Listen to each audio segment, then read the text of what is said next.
Hi everyone listening to RadiOzora right now and right wherever you are. It is that time, the Nano series time again, thank God, because we have stuff to talk about. And today, I think it will be kind of the best of Nano series so far, because it's our guest is, and I'm going to start listing. You know, our guest is someone who you can know for the Flamjangle Tea Party, for Origin Festival, for Cape Town Earthdance, DJ and producer, head of the Nano family, of course, and also resident main stage manager at Ozora Festival, opening set blaster at the aforementioned, husband of Radian Monique, and I have no idea if I have left out any titles. Hello, Regan. Hello. I was preparing for that. So anyway, and having mentioned lots of stuff, but having mentioned Earthdance, actually one of my dear friends who was there at Ozora this summer working busily around us and around you, told me that I should mention that he saw how enthusiastically and energetically you were working on organizing Earthdance from the artist camp at Ozora Festival. So how was it? Oh, it's great.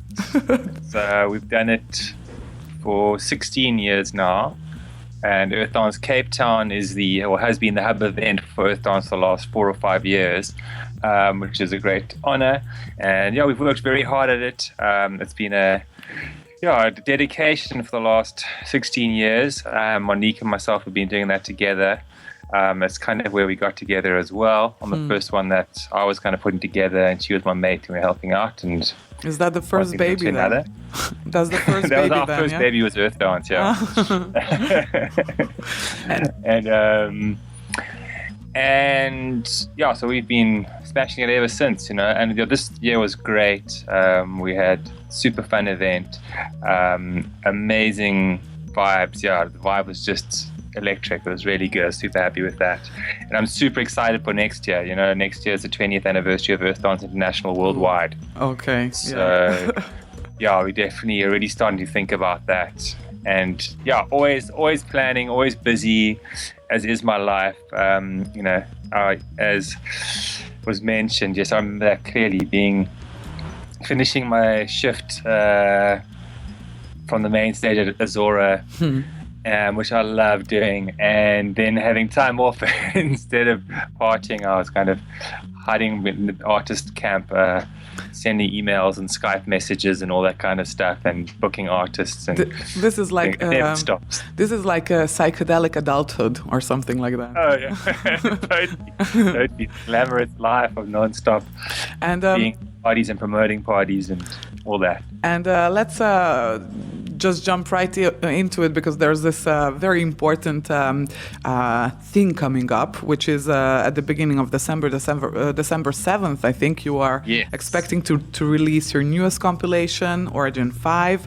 And tell us a bit about it. So concept and stuff like that. Yeah?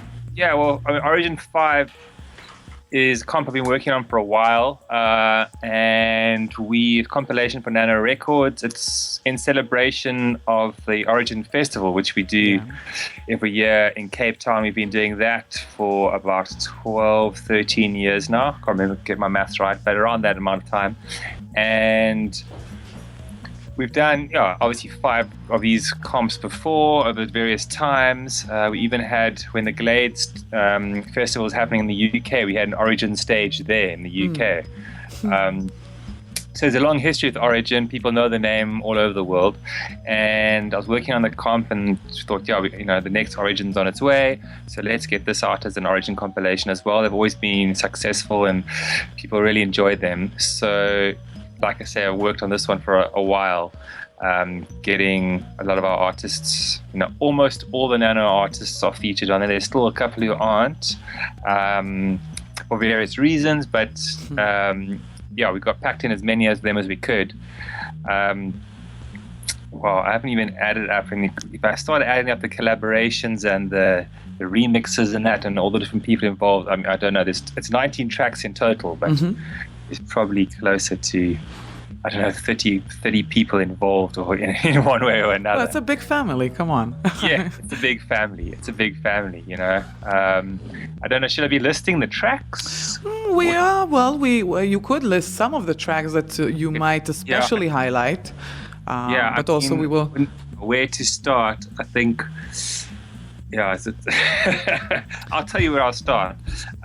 Besides some of obviously the biggest names from Nano, you know, like Tristan and Avalon and Loud and Dickster, and you know, so many of them. Symbolic. There's some interesting acts from some new artists that we're looking to work with now. Both of them based in the UK. One's called James West, and the other one called Magik.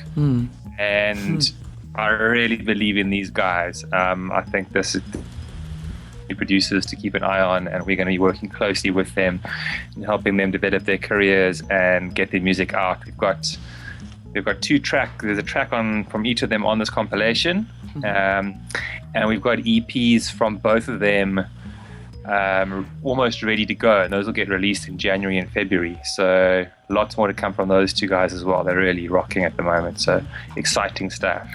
And if you think of, let's say, well, in general, if this can be said at all, of the Nano sound. So what do you think this compilation reflects in terms of an evolution or you know, a change in the sound since Nano began? What do these newcomers maybe, you know, add to it, or, you know, kind of give an extra flavor? Yeah, I think, you know, obviously, you know, we've been around for. Nano originally we started in like 15 years ago. Yeah. And so obviously sounds have changed, the scene's changed. We've morphed along the way. Never had a huge change in direction. You know, the focus has always been about good psychedelic dance music. Yeah. You know, that's always been our focus, and nothing too dark or scratchy, and nothing too poppy, but the sound at the moment is, I mean, it's quite diverse. I tried to, a couple of years ago, added a few artists to like give the label a bit more diversity as well. This compilation, I think it's a very good indicator of where we are at the moment. You know, we've got a lot of really good psychedelic music that could work rocking in the daytime and also rocking at nighttime. I think that really, for me, that's a big indicator of quality tunes, or when it could work in day and night, you know? Yeah. Obviously, some of them are more suited to, you know, maybe some of them wouldn't work perfectly in the deepest, darkest part of the night, or right at the end of the afternoon or something like that. Yeah. But it's versatile. You know, then there's other tracks which are clearly more daytime orientated stuff. There's also from our producers in South Africa and Cape Town, you know, we've got a bunch like Headroom and the Commercial Hippies and Broken Toy, Sad Paradise. You know, they've got quite a distinctive sound at the moment. Cape Town's definitely developed its own kind of sound or just vibe at over the last couple of years. So it's nice to have that in the mix there as well. So I think the compilation, it's a bit of a journey. It starts off quite groovy, and there's even some techie moments, and then it gets more and more psychedelic and more energetic, and it gets to some pretty full-on, even a couple of darker moments, psychedelically speaking. Yeah. And I think that's always been and then break it down back into some groovy stuff to kind of close off with. And I think for me, one of the biggest drives for Nano has always been about journey music that's going to take you from point A to point B. Oh yeah. You know, I got into Trance. That was always the idea. Each song was a journey, and I think as a label, that's what we're still trying to push out there. Is essentially there's our artists that we have enough artists that could essentially cover a full 24 hours. You know, it's something that we could start a party with, go all the way through the night, and end a party with, and we're pretty much there these days. But somehow it all works together. There's maybe it's a quality more than a particular sound, but there is a certain kind of grooviness to everything, and I think ultimately this is dance music as well. Right. Groove is all important. You don't just need music that's just going to spit at you and thunder at you from every direction. Maybe sometimes, you need to. Yeah, but it might feel like someone's just let a racehorse out of the gates and it just runs past you. And I'd rather get on the back of that horse and ride than just watch it run past me. So. And if we're I think it's kind of where we are at the moment. And I was going to ask you a bit because you did mention, and I know one of the key mottos is keeping it psychedelic. So how do you keep it psychedelic? I mean, what do you think why do you think it's gaining momentum again? Because, I mean, you must know that more and more people are kind of grabbing onto this word, psychedelic, and trying to kind of shape it into each subgenre of our scene. Yes. And also, I mean, what is that special secret of the South African version of psychedelicness? Because let me tell you that South Africa has been mentioned so many times recently as one of the craziest, the best vibes, the whatever. I mean, all the artists I have spoken to recently have mentioned it, besides Australia and Japan, usually. Really? Yes. I think we've had a really good scene here for a long time. It's kind of isolated. It's the tip of Africa. So it's not like we're in Europe where the scene, obviously each country might have slightly of its own scene, but it's easier for people to travel and there's much more of that international connection. South Africa, it's very insular. It's very, like kind of a little island all to its own. Yeah. And so it's developed along those lines. Obviously, a lot of artists have traveled here over the years, and we've had a lot of artists since we really got going. From, we were all sort of coming from here, going to the Europe and wherever else. I think the sun helps a lot. There's, the weather's normally great. In summer, we've got great weather from, November, October, I'd say safely December through to past Easter. And there's festivals and parties every weekend of varying sizes. So there's a lot going on. There's lots of small parties happening all the time. For a long time, PsyTrance was, and arguably probably still is, the most popular outdoor music style here, or dance music style in Cape Town. Although there has been, like, the deep house scene has picked up a lot of followers over the last 3 years. And they're doing outdoor parties as well. So that's kind of, and I think a lot of that's come out of the PsyTrance scene. Is people don't want to go to clubs, and there's such a good vibe around the trance parties here and the trance festivals because we've got great venues. I mean, the nature in Cape Town is second to none. It's absolutely stunning. So to be outdoors, listening to great music in such surroundings, I mean, it's a no-brainer. Exactly. So I think other scenes have kind of picked up on that. And why in South Africa and particularly Cape Town is kind of stands out, I think with a lot of other artists who do come here, is the vibe's cool. The people are very laid back. They just want to have a good time. They really just want to have a good time. It's an interesting one. It's different to Europe in that it's not,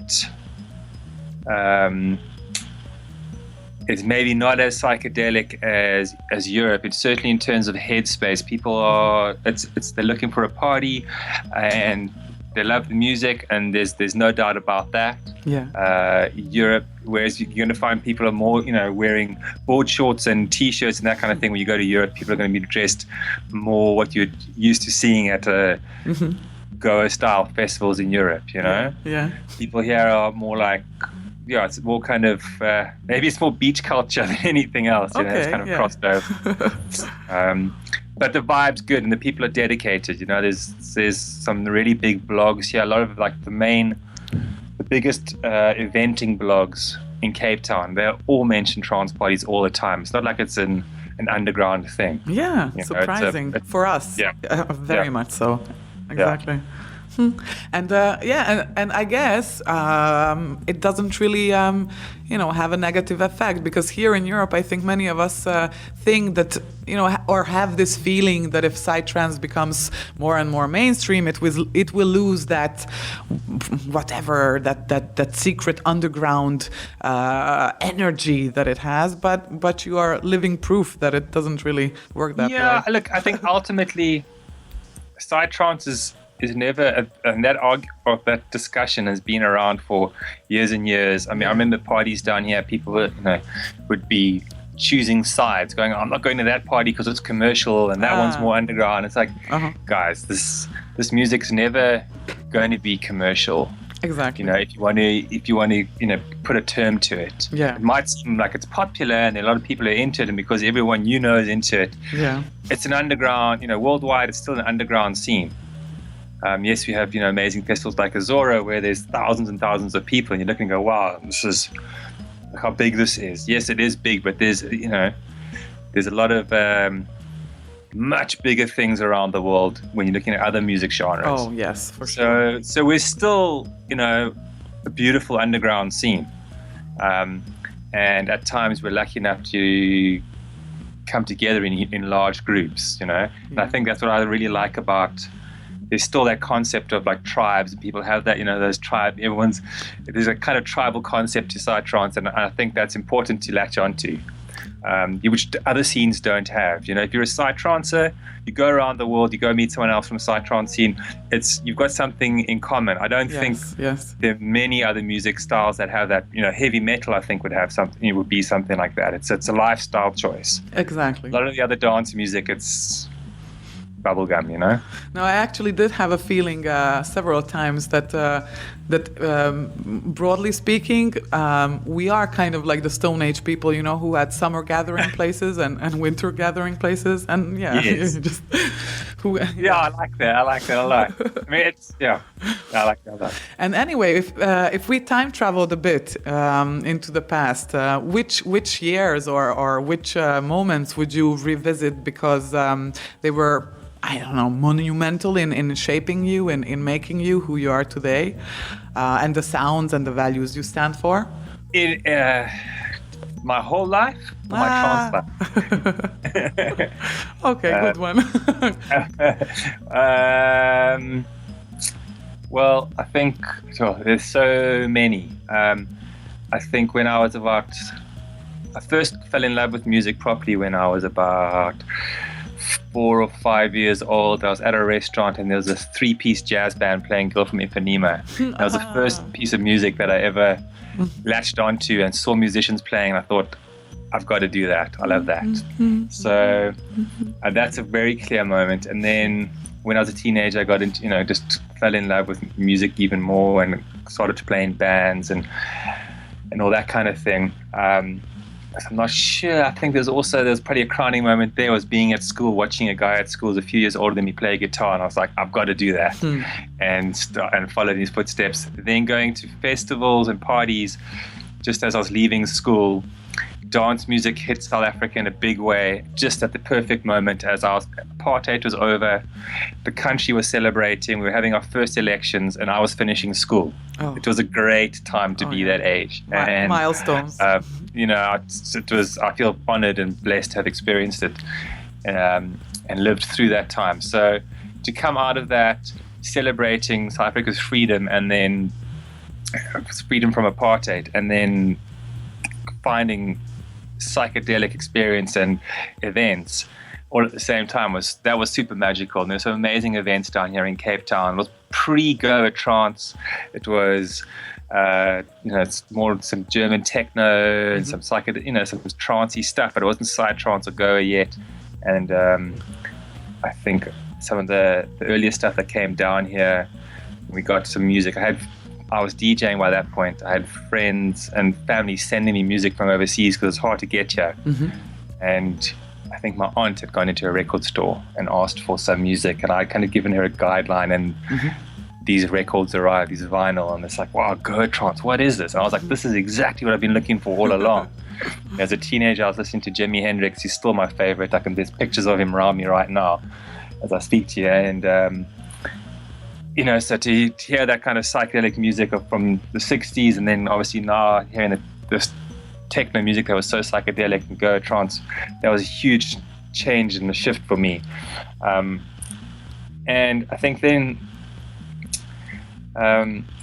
other times, obviously, big moments for me was, obviously starting Nano, and I was busy and I was involved with the record label before we started Nano. Yeah. A friend of mine had, and those were amazing times together, DJing and working together. And we started Nano together along with my brother. There were three of us that started originally, and then kind of focused on other things. Well, my brother's still involved in ways now and again, and he's still one of the artists. He's part of the Commercial Hippies, so he's still involved in that way. And I think I remember releasing, when I was still writing music a lot more, with my brother. We did Hydrophonic, and that was a great way. I remember that album cracked us into Europe, and really got to play a lot of gigs and travel around the world with that, playing in Europe and Japan and Brazil and everywhere. It was just awesome to travel with music. And really make a go of it. And that's always been my dream, and I'm living that dream, which I'm thankful for every day. And if you look back so far, I mean, there's still loads of time. Who has been the greatest teacher or the greatest muse, or I don't know, what has been musically so far the biggest lesson that you are using still when you are doing your stuff, or when you're dealing with nano creations? Well, I mentioned Hendrix, but if you're going to say anything, Hendrix is still my my number one, Jimi Hendrix. But if something more up to date, I think I'm very honored to have Tristan and Dickster on the label. These are two artists that are for me, have been huge influences, and it's very funny how in my early days, these are two of the artists that are, if you ask me who my top three PsyTrance artists or top five, Tristan and Dickster are in the top 2 or 3. I can't exactly point out who's number one or what, but they're in there. So for them to be such close friends of mine now, and artists that I'm working with on a daily basis, and that's been an amazing journey.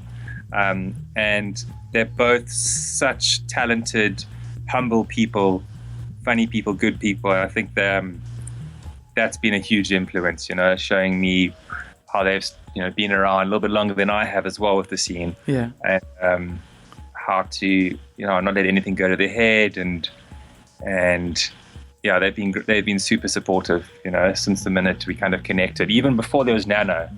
I think we connected with Tristan when he used to come and DJ at parties down here, and he was just such a great support. So maybe them. Okay. It's your answer. It could be anyone. But I think this is a good choice. Jimi Hendrix. There's lots more. I mean, they'll love it when they hear this. I'm just staring at the track listing of the album right now as well. So no, but I was just thinking. I think it's quite an honor to be mentioned next to Jimi Hendrix. Oh well, my greatest inspirator.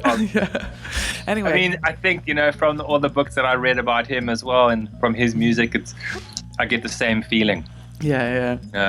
He was all about freedom and peace and love, and I think that's still a big drive for what we're doing. I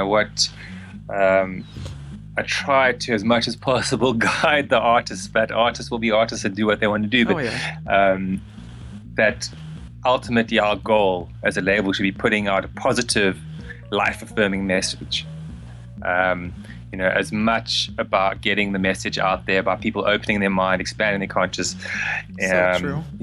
And getting the message of freedom and peace out there. I think that's also why I'm involved with events like Earthdance, and we do our own festivals as well.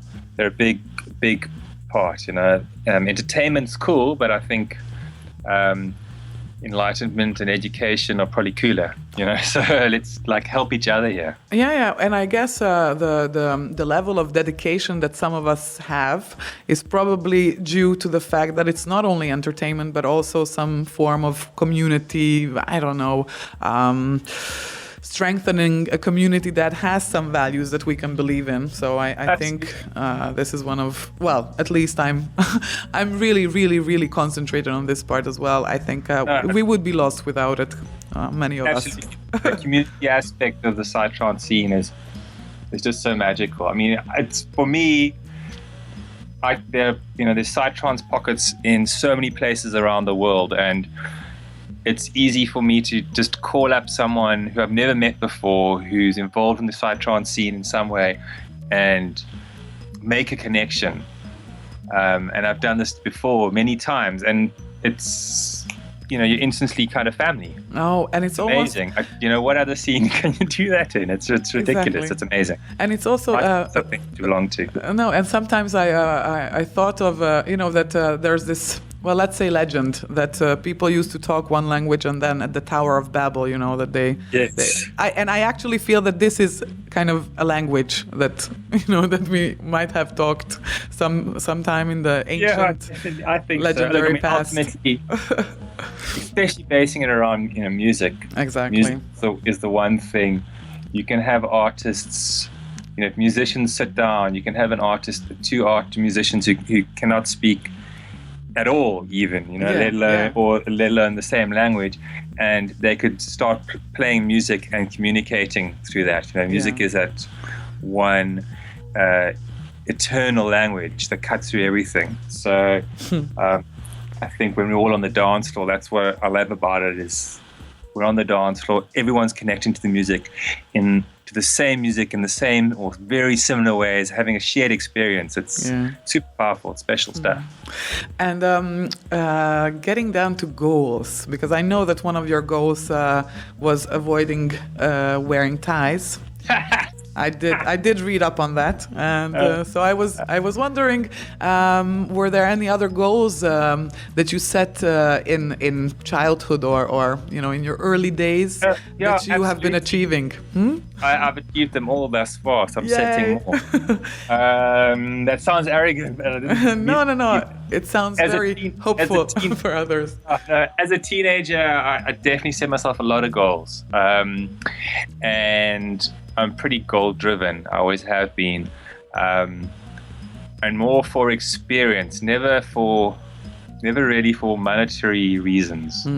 It's always been more about experience and doing things. So, and that's kind of kept me happy. So I'll carry on with that. But certainly, I set my goals as a teenager were to, avoid wearing a tie as much as possible, and I've done that.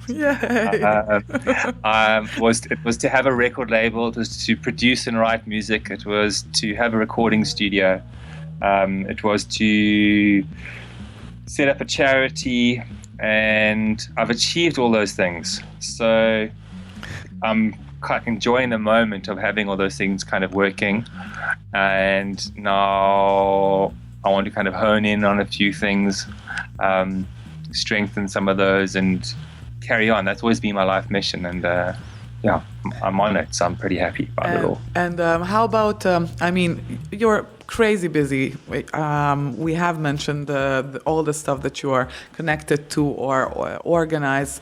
How about future goals, Nano-wise, and also personally, as Regan?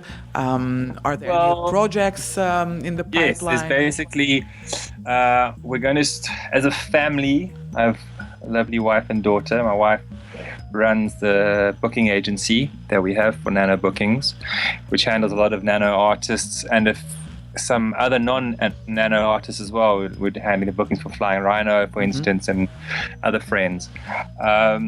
So there's a lot of work around that, which I'm helping out with as well. But one of our goals is, as a family, we're going to be spending a lot more time up north. Looking to be basing ourselves in the UK from next year, and then returning to South Africa for our events and for summer here. But just setting up more of a base in Europe, close to Europe, just to get more stuck in with doing more label stuff, expand the label a bit more, expand the booking agency a bit more. There's a lot we want to be doing. I just can't do it. I just need to be closer. And I'm really looking forward to that new challenge. I'm looking forward to being closer to a lot of my UK friends. Obviously, my South African friends are going to miss dearly, but I'm blessed to have friends all around the world. So wherever I am, I'm missing someone, but I'm also with someone I love, so that's always good. So yeah, looking forward to that. Looking forward to getting into some more music again for myself. I really hope. It's hard to get, when you're doing all these things, to actually find time to do music yourself is very difficult. But I've got some ideas around a few things I want to do. I've been talking with a good friend of mine about some down-tempo stuff. We're looking to hopefully launch a down-tempo label. Exciting. Let's see. We're getting there. And yeah, lots of it. That's pretty much the focus for now, I suppose. Lots more, obviously, a lot more DJing. Once I'm based up there as well, I've got so many offers, and it just doesn't make sense flying all that distance all the time. So if we're closer, I can see more people and be at more events. I'm really looking forward to that. And then be here in the Cape Town summer. Be here for the bloom. For the peak of the psychedelic summer. So I'll be here. That's great. And before I ask you to tell us a bit about the mix that we're going to hear, just one last question, very personal, very trivial. No, because this is also from your Facebook page. Sorry, I was looking around for stuff, and yeah, you say that Salvador Dali was one of your faves when you were a teenager, and that his favorite possession was a pair of sequin socks he got from Elvis. So what's yours? My favorite possession? Yes. Wow. A good question, because you can't say your family. That's a very good question. If I have to be... I am a bit of a hoarder, so very difficult question. Realistic. My favorite possession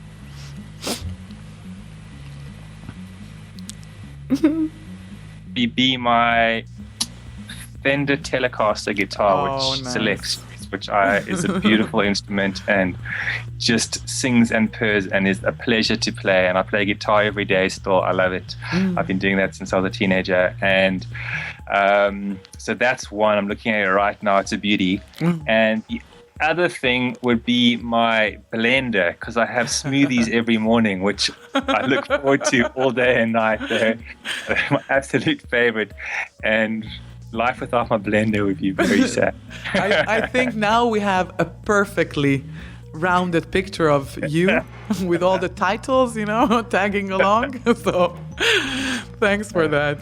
And how about the mix? So the best is yet to come, as I always say, because it is the music.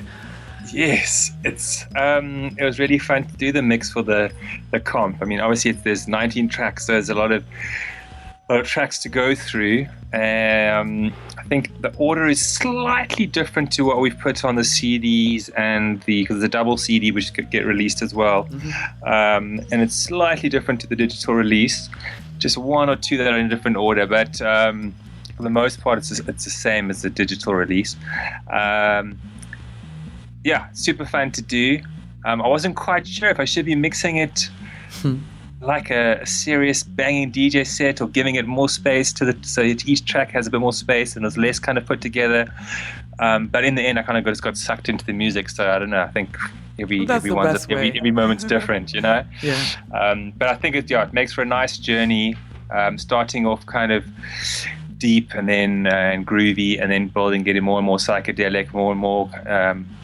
One or two kind of more really uplifting moments in the middle there, and then deeper, darker psychedelic, and then kind of coming out at the end, kind of landing on some groovier, uplifting, and a little bit of melodic at the end. So hopefully people enjoy the journey, because that's what I was trying to do for you. So, captained by Regan, a shorter version of a psychedelic journey upcoming. And thank you so much for your time, the smiles. Give our love to Monique, of course, and any family members running around. And sure. yeah, see you, hug you soon, I guess. Cool, guys. Love you. Thank you so much. Ciao. Bye, dear. Bye-bye. Bye.